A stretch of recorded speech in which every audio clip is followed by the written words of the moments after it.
አሰላሙ አለይኩም ወራህመቱላሂ ወበረካቱ ውድ ቻናሌ ቤተሰቦች እንዴት ናችሁ? ሰላም ናችሁ? አልሐምዱሊላህ እኔ ሰላም ነኝ። ዛሬ ይዤላችሁ የመጣሁት ሾርባ አደስ በአረበኛ በአማርኛ ደግሞ የምስር ሾርባ አሰራር ነው ይዤ የመጣሁት። እዚህ ቲማቲም በትልልቁ እንቆራርጣለን። ሽንኩርትም አንድ ሽንኩርት ለአራት ለአምስት ተቆራርጫለሁ እና ነጭ ሽንኩርት በትልልቁ ብታደርጉት ችግር የለውም። እኔ በትንሹ ነው አድቅቄ የከተፍኩት። እዚህ ደግሞ ሁለት ካሮት፣ አንድ ድንችና ሁለት ኩሳ ነው የተጠቀምኩት። ኩሳ ምንድን ነው በኢትዮጵያ አላቅም። ኮኮምበር ነው የሚባለው፣ በአረበኛ ኩሳ ነው። እዚህ ድስቴን ጣድኩኝ፣ ዘይቴን ጨምራለሁኝ።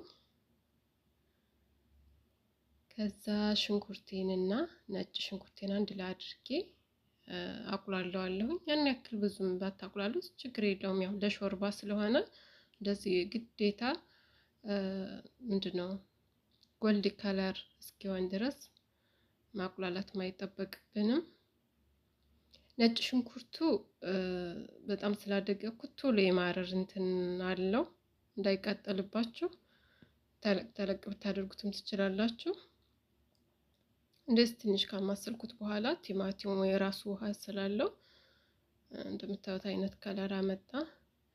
ይህ የተጠቀምኩት ቅመም ቁንዶ በርበሬ ትንሽ፣ ከሞን ትንሽ እና ማጂ መረቀት ማጂ አንድ ተጠቅሜያለሁኝ።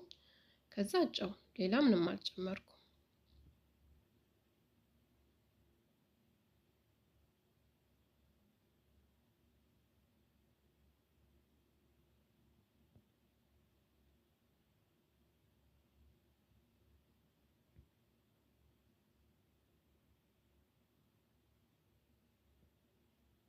በዚህ መልኩ የተወሰነ ካቁላለሁኝ በኋላ ውሃዬን እጨምራለሁኝ። ትንሽ ውሃ እንዳያርብን እጨምራለሁ።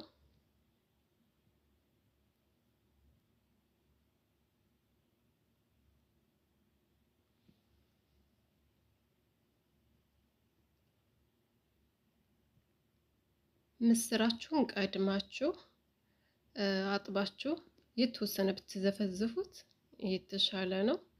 እኔ አጥቤ ዘፍዝፌዋለሁኝ። የምትፈልጉትን የለዚህ ግብአት ያደረኩት ከግማሽ ትንሽ ከፍ ያለ አንድ ብርጭቆ ምስር ተጠቅሜያለሁኝ።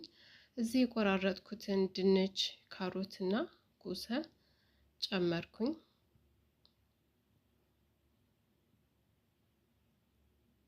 እዚህ ምስር ያዘጋጁትን አጥልዬ ያዘጋጁትን ምስሬን አብሬ ጨምራለሁኝ።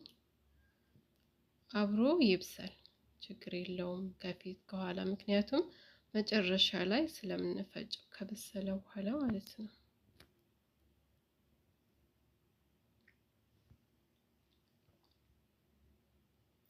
ማሻአላህ በጣም ነው የሚጣፍጠው። በነገራቸው ላይ ኢትዮጵያ ይሄ ሾርባ ነው እንዴ እንዳትሉ እንግዲህ አሁን ላይ ምናልባት ተለምዶ ይሆናል።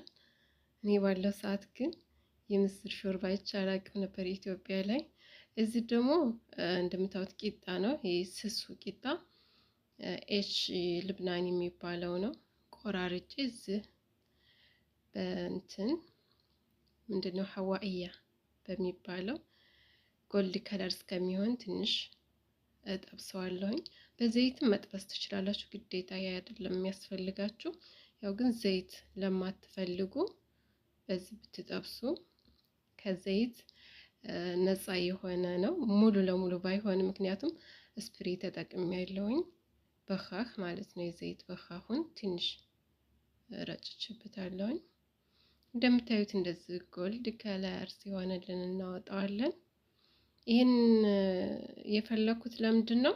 ከሾርባው ጋር ሳቀርብ ሾርባው ላይ ሳህናችን ላይ ካዘጋጀን በኋላ የምንመገበው ሾርባ ላይ የምንመገበው ሳህን ላይ ከቀረፍን ወይም ደግሞ ካዘጋጀን በኋላ ከላይ ትንሽ ጣል ስታደርጉበት በጣም ነው ውስጡ ስታገኙት ማሻአላህ የሆነ ጣዕምም አለው፣ የሆነ ደስ የሚልም እንትን አለው።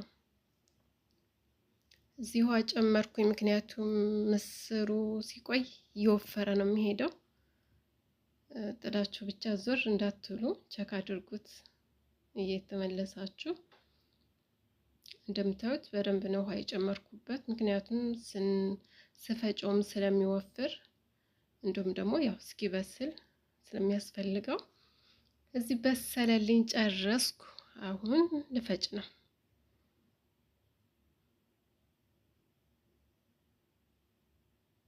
በማንኛውም ባላችሁ መፍጫ መጠቀም ትችላላችሁ። ግዴታ በዛ አይነት ብቻ አይደለም። ያው ግን ይሄ ሲሆን ብቻ እንትን ይላል፣ ቀለል ያደርግላችኋል፣ ስራችሁን ያቀላል።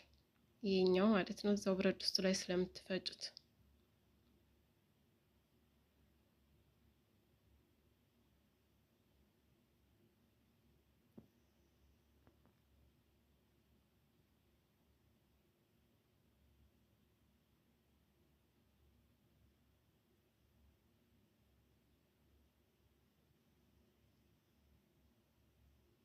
እንደምታዩት ፈጭቼ ጨርሻለሁኝ። ከዛ በኋላ እንጥደዋለን።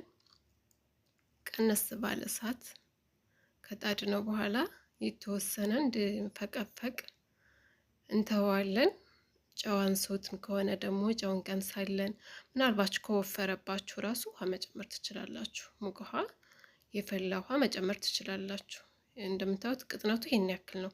በጣም ውፍር ያላለ በጣም ቀጭን ያልሆነ መካከለኛ ነው ያደረኩት። እናንተ በምትፈልጉት መንገድ መስራት ትችላላችሁ። እንግዲህ እንደምታዩት ይሄን ይመስል ነበረ ዛሬ የሾርባ አደስ ወይም የምስር ሾርባ አሰራሪ። ኢንሻአላህ ቀጣይ ደግሞ ሌላ የምግብ አሰራር ይዤ እመጣለሁኝ።